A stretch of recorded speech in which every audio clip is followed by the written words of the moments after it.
Welcome. Today, we're diving into a really influential paper from NeurIPS 2020. It introduces a powerful yet surprisingly simple baseline for what's called General Continual Learning. The method: dark, experience, replay. So here's how we're going to break this down. First, we'll get a solid handle on the core challenge of General Continual Learning. Then we'll unpack the dark experience replay method itself. After that, we'll look at how it stacks up against other methods, introduce a brand new benchmark they designed, and finally, we'll dig into why it actually works so well. All right, first things first. We really need to set the stage and understand the specific problem this research is trying to solve, which goes way beyond your typical continual learning setup. Now, you know the fundamental headache in continual learning is this thing called catastrophic forgetting.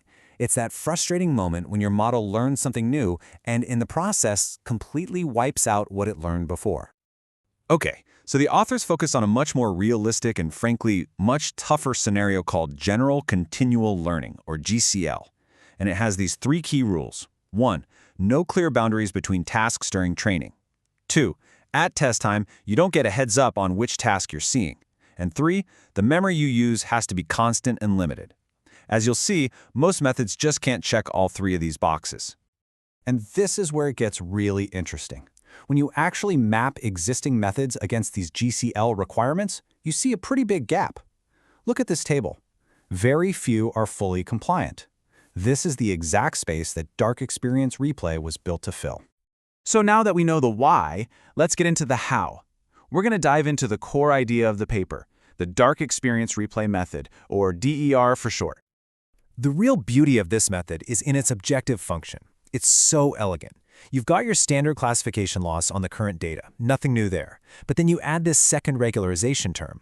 And what this term does is it forces the model's current logits, the raw scores before the softmax, to match the logits that you stored in your memory buffer from some earlier time. It's basically telling the model, hey, for these old examples, I need you to still think about them in the same way you used to.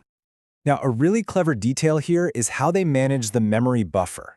They use reservoir sampling, which is perfect because it keeps the memory footprint constant and doesn't care about task boundaries. But here's the crucial part. It doesn't just store old input examples. It stores the input and its corresponding logits, this dark knowledge, and it samples them continuously, not just at the end of a task. That's a huge difference. They didn't stop there, though. They also came up with an enhanced version, DERR+, which adds a third piece to the loss function. It's just a standard classification loss on the replayed examples, using the real labels from the buffer. This little addition helps a lot, especially when the data distribution shifts suddenly. All right, we've got the theory down. So, how does it actually perform in the wild? Let's check out the empirical results and see how it stacks up against other state-of-the-art methods. And wow, the results really speak for themselves. This is the super challenging class incremental setting, where the model has to learn totally new classes on the fly. And you can see both DER and DER++ just blow past other rehearsal methods like experience replay and GSS. It's a significant improvement.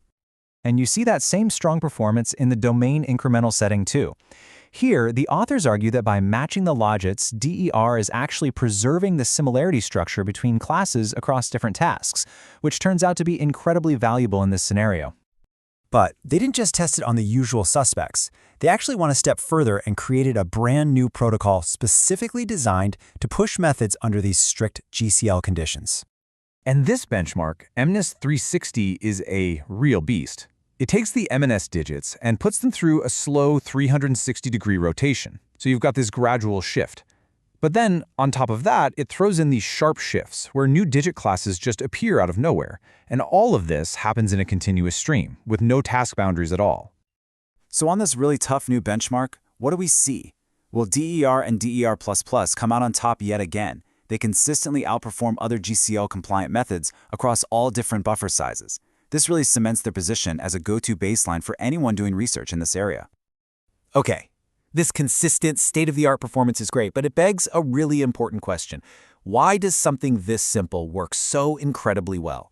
What's the secret sauce? So let's dig into that. The final section of the paper really unpacks what's going on under the hood and analyzes the properties of the models that DER produces. The first big insight comes from looking at the loss landscape. Using the trace of the Fisher information matrix as a proxy, they show that DER converges to much flatter minima. And we know that flatter minima tend to generalize better and are more robust when the parameters have to shift to learn new things. This is a huge factor in fighting catastrophic forgetting. And second, the models are just better calibrated. What that means is their prediction confidence actually reflects how accurate they are. So if the model says it's 95% confident, it's correct about 95% of the time. That's a huge deal for building systems you can actually trust in the real world. And the final piece of the puzzle is the buffer itself. The analysis shows that DER's buffer is just plain more informative. In fact, if you take just the buffer and train a new network from scratch on it, the one trained on DER's buffer performs better. By storing those logits, it's capturing a much richer picture of the data distribution. So let's wrap this all up. What's the bottom line? General continual learning is a hard, practical problem that most methods aren't built for. Dark Experience Replay offers a simple, strong, and fully GCL-compliant baseline that just works.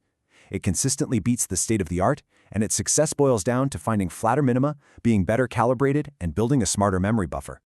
This work really establishes a powerful new baseline, but it also leaves us with this awesome question to think about. What's next? If we're playing these intermediate network states, these logits, is so effective, what other kinds of dark knowledge are we leaving on the table?